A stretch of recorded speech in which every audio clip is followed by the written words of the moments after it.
Assalamualaikum warahmatullahi wabarakatuh. Perkenalkan, nama saya Anista Hara Sudirman, mahasiswi Alih Jenjang Farmasi Universitas Megariski Makassar.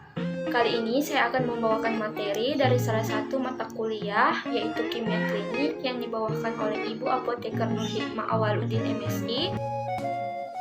Adapun materi yang akan saya bawakan yaitu spesimen feses. Ada beberapa poin yang akan saya bahas dalam spesimen feses ini, yaitu pengertian itu sendiri, cara pengambilan, penanganan, pengawetan sampel, penyakit yang berhubungan dengan pemeriksaan sampel, diagnosis, pengobatan, faktor pencetus, dan keluhan yang biasa terjadi.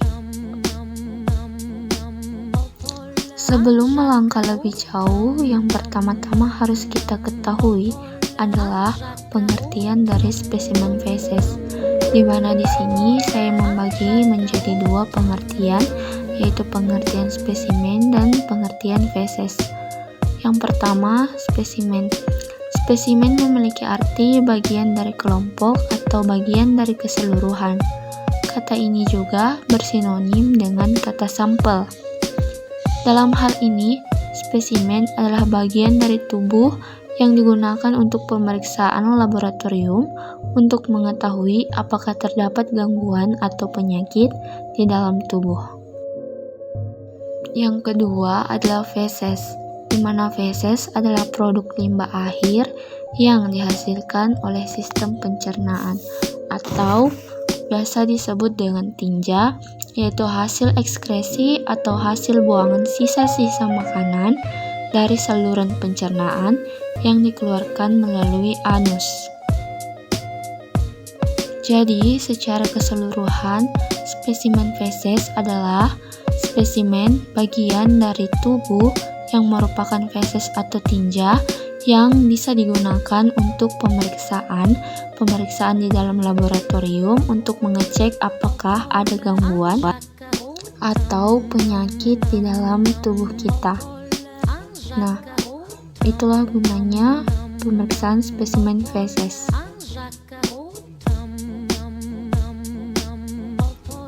Selanjutnya, ada beberapa cara yang harus dilakukan sebelum pengambilan sampel. Yang pertama, hindari penggunaan obat-obatan yang dapat mempengaruhi sampel. Sampel kotoran harus berbentuk padat, sehingga hindarilah penggunaan obat-obatan tertentu sebelum mengambilnya. Obat-obatan yang dimaksud yaitu apapun yang dapat melunakkan kotoran, misalnya Pepto-Bismol, Maalox, minyak mineral, antacid, dan norit. Selain itu, tundalah pengambilan sampel kotoran jika baru saja menelan barium swallow, yaitu senyawa berbahan logam yang digunakan untuk melihat kelainan pada esofagus dan perut saat melakukan prosedur sinar X. Yang kedua, konsultasikan dengan dokter. Dokter akan menyediakan peralatan yang diperlukan untuk mengambil sampel kotoran, termasuk wadah untuk menyimpannya. Tanyakan mengenai prosedur pengambilan sampel kotoran dan apakah Anda akan mendapatkan topi toilet. Ikuti instruksi dokter dan bacalah semua petunjuk yang terdapat pada peralatan yang diterima dengan cermat. Ingatlah bahwa air jamban, urin, tisu toilet, dan sabun dapat merusak sampel kotoran, sehingga pastikan mendapatkan cara untuk melindungi kotoran agar tidak terkontaminasi oleh hal-hal tersebut. Aturlah cara untuk menangkap sampel kotoran terlebih dahulu agar tidak terkena hal-hal tersebut. Yang ketiga, lengkapi toilet dengan topi toilet. Topi toilet adalah alat plastik yang berbentuk seperti namanya dan digunakan untuk menangkap feses agar tidak terkena air jamban. Tanyakan apakah dokter menyediakannya, karena alat ini akan membuat proses pengambilan kotoran menjadi lebih mudah. Ukuran topi toilet akan sesuai dengan bagian atas dudukan toilet. Untuk meletakkan topi toilet pada tempatnya, angkatlah dudukan toilet, lalu taruh topi di atas jambangan. dan tutup kembali dudukannya. Posisikan diri di atas bagian jambangan yang ditutupi topi toilet. Yang keempat, lapisi jambangan dengan plastik pembungkus. Jika dokter tidak menyediakan topi toilet, jambangan dapat pula ditutupi menggunakan plastik pembungkus. Untuk menggunakan plastik pembungkus, angkatlah dudukan toilet dan letakkan plastik membentang di atas jambangan. Tutuplah dudukan toilet di atas plastik pembungkus untuk membantu menguncinya. Plastik juga dapat direkatkan pada sisi jambangan guna perlindungan tambahan. Doronglah plastik agar membentuk cekungan kecil untuk tempat mengumpulkan sampel sebelum melakukan buangan air besar. 5. Bentangan selembar kertas koran di atas jambangan. Sebagai alternatif terakhir, kertas koran berukuran besar dapat pula digunakan untuk mengumpulkan sampel kotoran. Untuk menggunakannya, angkatlah dudukan toilet dan letakkan kertas koran membentang di atas jambangan.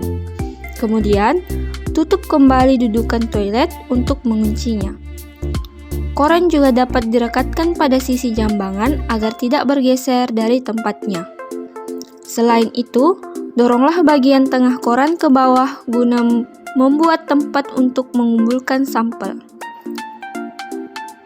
Yang keenam, lakukan buang air besar di atas alat pengumpul.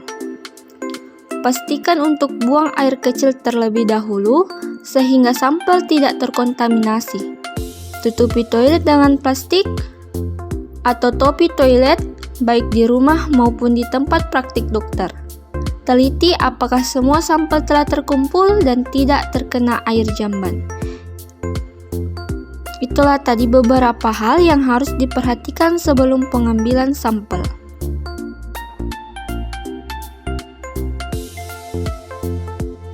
Selanjutnya, cara penanganan sampel. Yang pertama, simpanlah sampel di dalam pot tinja. Bukalah salah satu pot tinja yang diberikan dokter. Seharusnya terdapat alat berbentuk sekop kecil yang disematkan pada tutup pot. Gunakan sekop kecil tersebut untuk mengaduk sedikit kotoran ke dalam pot. Cobalah untuk mengambil kotoran dari kedua ujung dan bagian tengahnya. Ukuran sampel yang dibutuhkan akan berbeda-beda tergantung pada tes yang dilakukan. Dokter terkadang akan memberikan pot tinja dengan garis merah dan cairan di dalamnya. Anda diharuskan memasukkan cukup banyak kotoran ke dalam pot agar tinggi cairan meningkat hingga mencapai garis merah. Jika tidak, usahakan mengambilnya sampel dengan ukuran kira-kira sebesar buah anggur. Yang kedua, buanglah alat pengumpul sampel. Buanglah isi topi toilet atau plastik pembungkus ke dalam jamban. Siramlah kotoran pada jamban, lalu buang topi toilet, plastik pembungkus, dan sampah lainnya ke dalam plastik sampah. Ikat simpul plastik sampah dan letakkan pada tempat yang jauh dari jangkauan penciuman Anda. Yang ketiga, simpanlah sampel di dalam kulkas. Sampel harus segera dikembalikan kepada dokter jika memungkinkan. Jika tidak, sampel harus disimpan di dalam kulkas. Masukkan pot berisi kotoran ke dalam plastik segel dan masukkan ke dalam kulkas. Berikan label yang membuat nama, tanggal, dan waktu pengambilan sampel. Pertimbangkan untuk menggunakan plastik buram, tidak tembus cahaya, agar orang lain tidak dapat melihat isi pot tinja. Yang keempat, kembalikan sampel kepada dokter sesegera mungkin. Anda tidak boleh menunda pengembalian sampel kepada dokter selama lebih dari 24 jam. Dengan alasan apapun, bakteri pada kotoran akan tumbuh dan berkembang. Dokter pada umumnya akan meminta sampel dikembalikan dalam waktu 2 jam untuk mendapatkan hasil yang akurat. Itulah tadi cara penanganan sampel. Selanjutnya adalah pengawetan tinja. Ada 2 metode pengawetan tinja sebagai bahan pemeriksaan parasitologi, yaitu 1. Pengawetan kimiawi.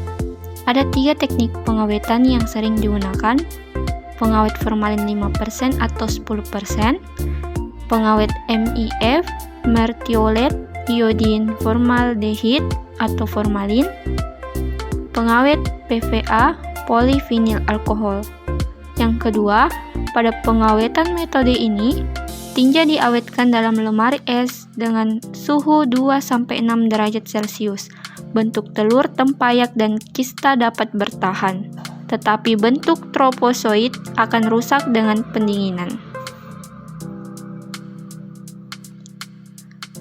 Cara pengawetan tinja adalah sebagai berikut.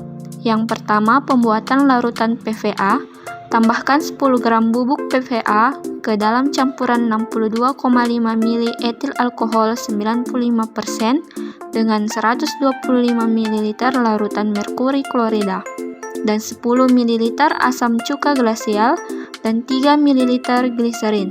Tanpa diaduk, panaskan secara perlahan sampai suhu mencapai 75 derajat Celcius, kemudian diaduk sampai homogen. 2. Tuangkan 30 ml PVA ke dalam botol kurang lebih seperempat volume botol. 3. Tambahkan spesimen tinja segar sehingga botol penuh kurang lebih seperempat volume botol. 4. Hancurkan dan ratakan tinja dengan cara diaduk dengan pengaduk gelas. 5. Diamkan botol yang berisi tinja dan larutan PVA minimal 30 menit. 6. Pengawetan ini bisa untuk semua parasit dan bisa dipertahankan dalam jangka waktu yang lama. Selanjutnya, penyakit yang berhubungan dengan sampel dan cara pengobatannya. Yang pertama, penyakit cacingan. Dapat diberikan dengan pirantel pamuat, albendazol, mabendazol, dan piperacin. Yang kedua, penyakit kanker usus besar. Pengobatannya yaitu operasi bedah. Operasi pengangkatan tumor merupakan tindakan utama kanker usus besar. Tindakan pengobatan ini bisa menyembuhkan kanker usus besar stadium awal dan sebagian kecil kasus yang sudah menyebar ke hati atau paru-paru. Yang kedua, terapi adjuvan. Terapi adjuvan bisa mengurangi kemungkinan kambuh pada pasien tertentu. Pengobatan adjuvan yang bisa dipertimbangkan menggunakan radiasi berenergi tinggi untuk menghancurkan sel-sel kanker.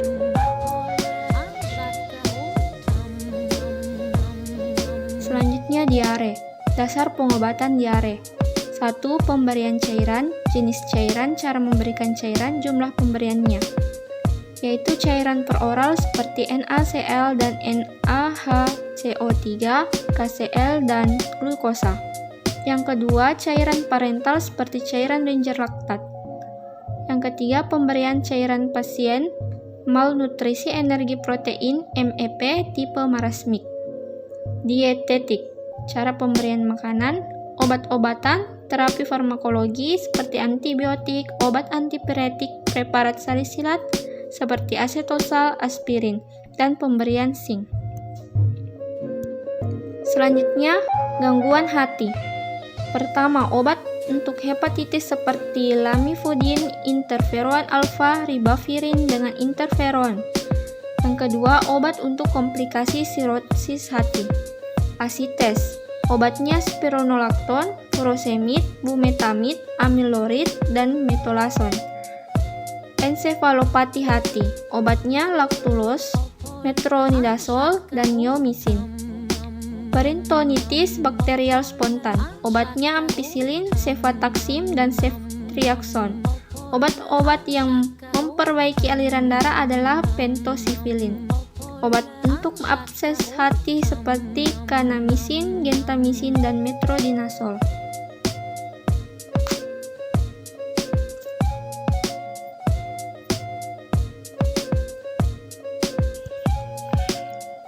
Selanjutnya adalah diagnosis.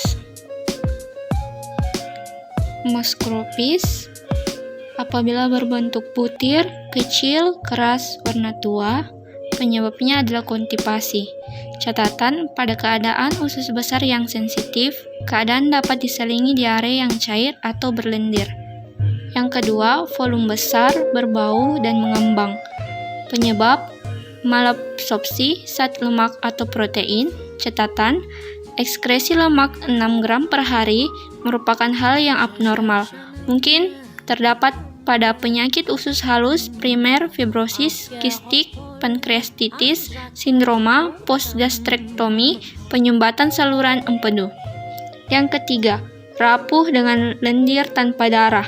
Penyebabnya inflamasi usus besar, tifoid, Shigella, amoebiasis, tumor ganas.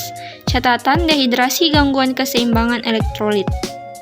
Yang keempat, volume besar cair, sisa padat sedikit. Penyebab infeksi non-invastis, kolera, E. coli, keadaan toksik, keracunan makanan oleh Staphylococcus, radang selaput osmotik, defisiensi disakarida makan berlebihan. Catatan untuk parasit perik, salah tinja selagi masih panas. Yang kelima, rapuh mengandung nanah atau jaringan nekrotik. Penyebab divertikulitis atau abses lain, tumor nekrotik, parasit. Bilirubin serum biasanya abnormal. Selanjutnya agak lunak, putih abu-abu sedikit. Penyebab obstruksi saluran makanan barium. Itulah tadi penjelasan tentang spesimen feses. Semoga bermanfaat bagi teman-teman semua. Jangan lupa like, subscribe, dan komen.